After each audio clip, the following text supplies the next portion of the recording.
Hello guys, ഇന്ന് Sunday ആയതുകൊണ്ട് company ലീവാണ്. അതുകൊണ്ട് ഞാൻ രാവിലെ എണീറ്റ് ഫ്രഷ് ആയിട്ട് കഴിക്കാൻ വേണ്ടി താഴോട്ട് പൊയ്ക്കൊണ്ടിരിക്കുക. കറക്റ്റ് ഫുഡ് എന്തുവാണെന്നൊന്നും എനിക്ക് അറിയാൻ വയ്യ, ചെന്ന് നോക്കിയാലേ അറിയത്തുള്ളൂ. ഞാൻ ഇതുവരെ സൺഡേ ഹോസ്റ്റലിൽ നിന്ന് കഴിച്ചിട്ടില്ല. ഞാൻ ഈ ഹോസ്റ്റലിൽ കയറിയ ടൈമിൽ എൻ്റെ അടുത്ത് നോൺ വെജും വെജും ഉണ്ടെന്നാണ് പറഞ്ഞത്. അപ്പം സൺഡേ മാത്രമേ ഉള്ളൂ ഞാൻ ഇവിടുന്ന് കഴിക്കാത്തത്. ബാക്കി എല്ലാ ദിവസവും കഴിച്ചിട്ട് എനിക്ക് നോൺ വെജ് ഫുഡ് ഇതുവരെ കിട്ടിയിട്ടില്ല. അതുമാത്രമല്ല, നമ്മുടെ ചാനലിൽ ആദ്യമായിട്ടാണ് ലോങ് വീഡിയോ അപ്ലോഡ് ചെയ്യാൻ പോകുന്നത്. നമ്മൾ കുറേ ഷോർട്സ് ഇട്ടിട്ടുണ്ടായിരുന്നു. ഒരു 10ഓളം ഷോർട്സ് ഇട്ടതിൽ ഒരു 8 ഷോർട്സോളം നമ്മൾ പ്രൈവറ്റ് ആക്കിയത്. കമ്പനിയിലെ കുറച്ച് വീഡിയോസും കാര്യങ്ങളൊക്കെ ഇട്ടപ്പം അത് പ്രൈവറ്റ് ആക്കണമെന്ന് അവർ പറഞ്ഞ് അങ്ങനെ അത് പ്രൈവറ്റ് ആക്കി ഇട്ടേക്കുക. അതിന് ശേഷമാണ് നമ്മൾ ഈ ഒരു ലോങ് വീഡിയോ അപ്ലോഡ് ചെയ്യുന്നത്. ഗൈസ്, അങ്ങനെ ചോറെല്ലാം വിളമ്പിക്കഴിഞ്ഞ് കറി നോക്കിയപ്പം ഒരു പാത്രത്തിൽ രസം മാത്രം ഇരിപ്പുണ്ട്, പിന്നെ ടേബിളിൽ അച്ചാറും ഇരിപ്പുണ്ട്. അപ്പം വേറെ കറിയൊന്നും നമ്മൾ കണ്ടില്ല. പിന്നെ ഉള്ളത് കൊണ്ട് കഴിക്കാമെന്ന് വെച്ച് രസം ഒഴിച്ച്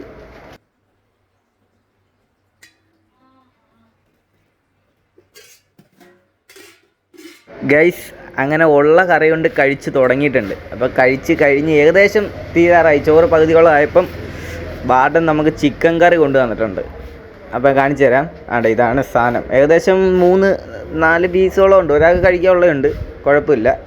പിന്നെ എന്തൊക്കെയാണെന്ന് പറഞ്ഞാൽ നമ്മുടെ നാടിൻ്റെ അത്ര കറിയുടെ ടേസ്റ്റ് വേറെ വരത്തില്ല. നമ്മൾ കൊച്ചിലെ അത് കഴിച്ച് വളർന്നുകൊണ്ടായിരിക്കാം നമുക്ക് വേറൊരു സ്ഥലത്ത് പോകുമ്പോൾ അതിൻ്റെ ടേസ്റ്റ് പിടിക്കാത്തത്. എന്തായാലും ഞാൻ കഴിച്ച് കഴിഞ്ഞിട്ട് ബാക്കി കാണാം. ഗൈസ്, അങ്ങനെ ഫുഡെല്ലാം കഴിച്ചു കഴിഞ്ഞ് റൂമിലോട്ട് പൊയ്ക്കൊണ്ടിരിക്കുക. ഞാൻ എൻ്റെ ഹോസ്റ്റലിൻ്റെ ഫ്രണ്ട് ഭാഗം നിങ്ങളൊന്ന് കാണിച്ചു തരാം. ഈ കാണുന്നതാണ് ഹോസ്റ്റലിൻ്റെ ഫ്രണ്ട് ഭാഗം. ഇത് ഇവിടുന്ന് ബൈപ്പാസിലോട്ട് അധികം ഒരു 5 മിനിറ്റോളം നടന്നാൽ മാത്രം മതി. അധികം ദൂരമൊന്നുമില്ല. ഞാൻ റൂം കാണിച്ചു തരാം. ഇത് ഞങ്ങളുടെ റൂമിലോട്ട് പോകുന്ന വഴിയാണ്. ഇച്ചിരി ഓപ്പൺ ഏരിയ, അവിടെ നിന്ന് അങ്ങോട്ട് കുറച്ച് ഓപ്പൺ ഏരിയ.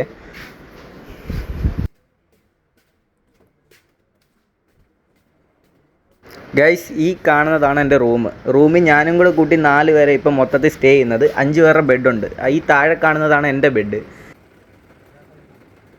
ഗൈസ്, കഴിച്ചു വന്ന ക്ഷീണത്തിൽ ഒരു 5 മിനിറ്റ് കിടന്നിട്ട് വരാം.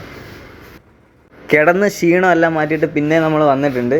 അപ്പോൾ ഇനിയുള്ള പണി ഡ്രസ്സ് വാഷ് ചെയ്യാനുണ്ട്. അതിന് വാഷിംഗ് മെഷീൻ ഫ്രീ ആണോ, ഇനി ആരെങ്കിലും ഡ്രസ്സ് ഇട്ടിട്ടുണ്ടോ എന്ന് നോക്കണം.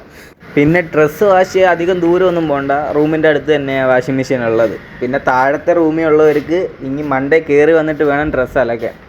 ഇനി നമുക്ക് ഡ്രസ്സ് ആരെങ്കിലും അത് ഇട്ടിട്ടുണ്ടോ എന്ന് നോക്കാം. ഇപ്പോൾ മെഷീൻ ഓണിലാണ് ഇരിക്കുന്നത്, ഡ്രസ്സ് കാണാൻ ചാൻസ് ഉണ്ട്.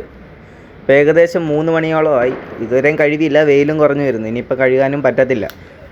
അതുകൊണ്ട് ഇനിയിപ്പോൾ നാളെ രാവിലെ ഷിഫ്റ്റ് പോവും. ഇനി ഇട്ട ഡ്രസ്സ് തന്നെ ഒരാഴ്ച പിന്നെ ഇടേണ്ടി വരും. അപ്പം ഗൈസ്, ഇതേ ഉള്ളൂ ഇന്നത്തെ വീഡിയോ. അപ്പോൾ വീഡിയോ ഇഷ്ടപ്പെടുവന്നേ സബ് ചെയ്ത് സപ്പോർട്ട് ചെയ്യ്, ലൈക്ക് ചെയ്യ്, കമൻറ്റ് ചെയ്യ്. പിന്നെ പുതിയൊരു വീഡിയോ ആയിട്ട് പിന്നെ കാണാം. Okay, by.